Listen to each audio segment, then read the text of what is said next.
welcome to our deep dive into 1 Peter 5:10. Yeah, You know, absolutely. we know you're probably familiar with it. Right. You've maybe even preached on it before. Right. But we want to dig a little deeper today. Yeah, this is going to be fun, I think. Yeah, we've got a whole stack of sermons and resources Um, from different pastors who've really taken some interesting approaches to Yeah. this verse. So, I love it when you see people taking something that, right. you think you've heard everything about, Yeah, and then they come up with a whole new angle on it. exactly.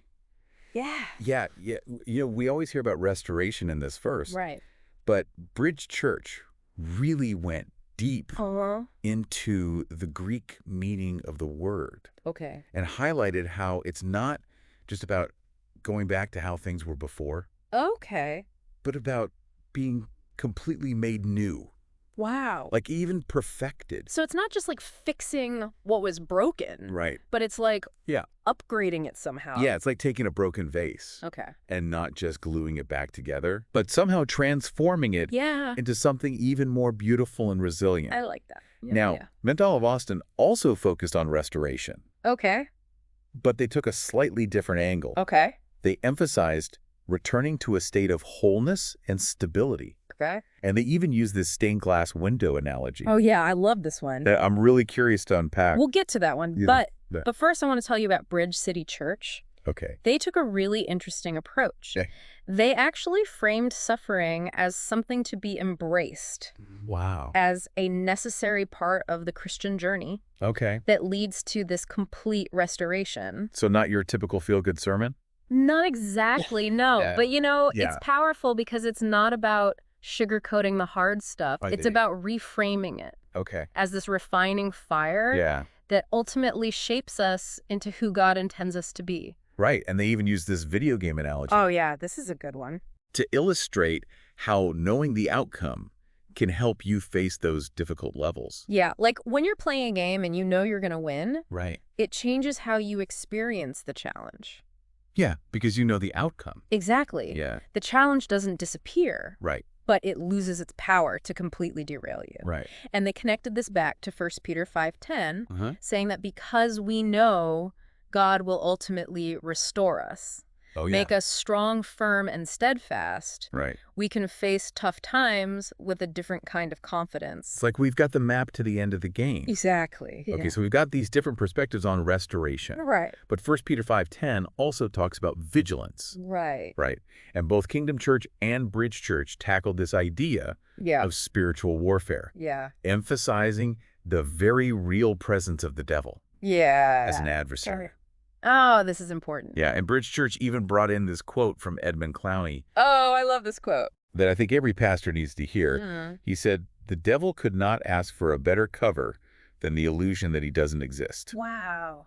Yeah, that's powerful. So it's like a call to action it is. to take spiritual warfare seriously Right. and to equip our congregations to do the same. Yeah, it's not about living in fear, Right. but about being aware and prepared. Yeah, and Bridge Church used a SWAT team analogy to drive home that point. Okay, a SWAT team. Yeah, That's pretty intense. yeah, but it emphasizes the importance of being prepared Right. and having a strategy Yeah. when facing a dangerous enemy. So you need to know what you're up against, Right. and you need to have a plan. Now, contrast that with Bridge Church's other analogy, Okay. which was much more relatable. Right. They compared the devil to a child. A child Yeah. who disrupts a game after losing. All right, how does that tie into spiritual warfare? Well, they were highlighting how even though the devil is already defeated, Okay. he still tries to mess things up. To disrupt our lives Uh-huh. and sow chaos. So even though he's lost, Yeah. he's still causing trouble. Yeah. Got it. It's a reminder that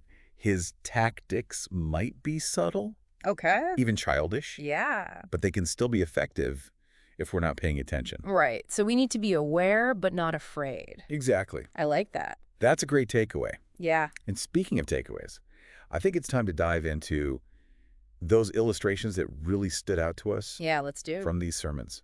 Okay. What do you think? Sounds good. Okay, so let's start with that stained glass window analogy Yeah. from Mint Olive Austin. Okay.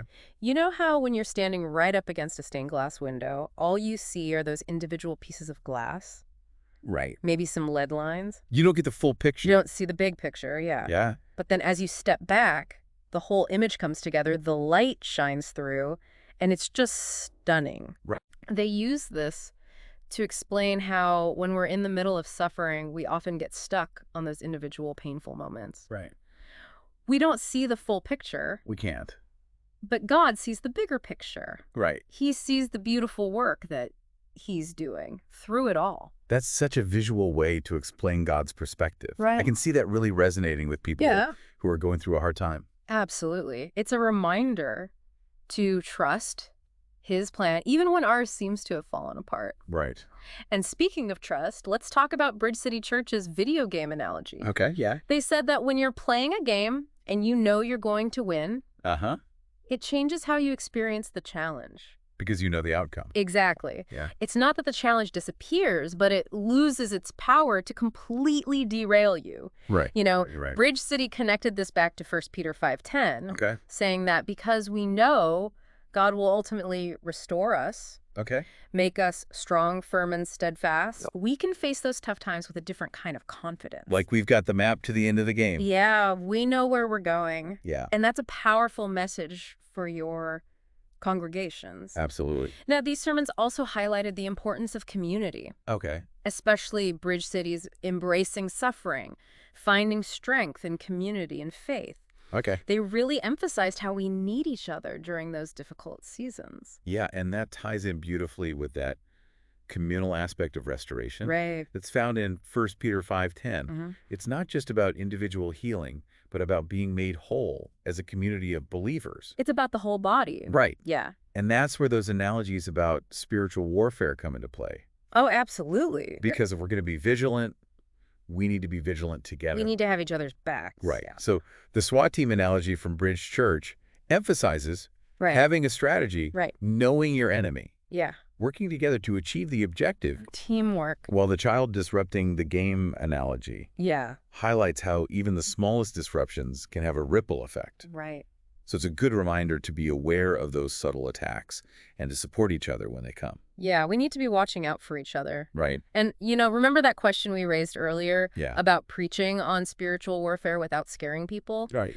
I think this is where the importance of community really shines. But- We can remind each other that we're not alone in this fight. Right. We have each other, and most importantly, we have God on our side. So how can we as pastors and Bible study leaders Yeah. strike that balance between warning people about the reality of spiritual warfare Yeah. without overwhelming them with fear? That's the question, isn't it? Right. Well, I think one key is to focus on the source of our strength. Okay. We're not fighting this battle alone. 1 Peter 5:10 reminds us that it's the God of all grace who calls us, Right. who strengthens us, who restores us. So it shifts the focus from our own limited strength Right. to God's unlimited power working in and through us. And that's a message that can empower rather than frighten.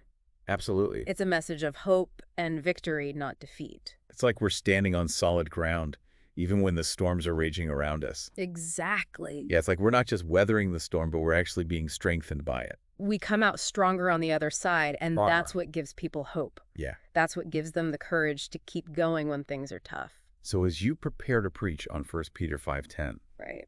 think about these different perspectives we've talked about. Yeah. These illustrations. Mm-hmm. How can you use them Yeah. to really connect with your audience on a deeper level? Meet them where they are. Yeah, and think about the questions that they might be wrestling with. Right. The doubts, the fears, the struggles, All of it. and then point them back Yes. to the truth of this verse, Yeah. the truth of God's grace, Absolutely. his unfailing love. And his unwavering commitment to our restoration. It's a promise. Yeah. What stood out to you the most? Oh, man. So many things. I know. But I think for me, it's that balance between vigilance and reassurance. Yeah. We need to be aware of the spiritual battle, Right. but not paralyzed by fear. Right. We need to be prepared, but also confident in God's ultimate victory. And that's where creativity comes in, right? Oh, absolutely. Finding fresh ways to communicate these truths, Yeah. using analogies and illustrations that will stick with people, Yes. long after they've left the church building. That's the goal. So here's a final thought for you to chew on. Okay, I'm ready. How can you present the promise of God's restoration in a way that truly empowers your listeners? Okay. Not just as a passive waiting game, Right. but as an active participation. in Okay. the process of becoming strong, firm, and steadfast. I love that because that's the heart of 1 Peter 5:10. And it's a call to persevere, to stand firm in our faith, knowing that God is with us every step of the way, working to make us whole, to bring us to that place of complete restoration. Yeah. It's a promise that can transform lives if we dare to teach it and live it with boldness and creativity. And on that note, we'll leave you to dive into your own sermon prep. Happy digging. Thanks for joining us.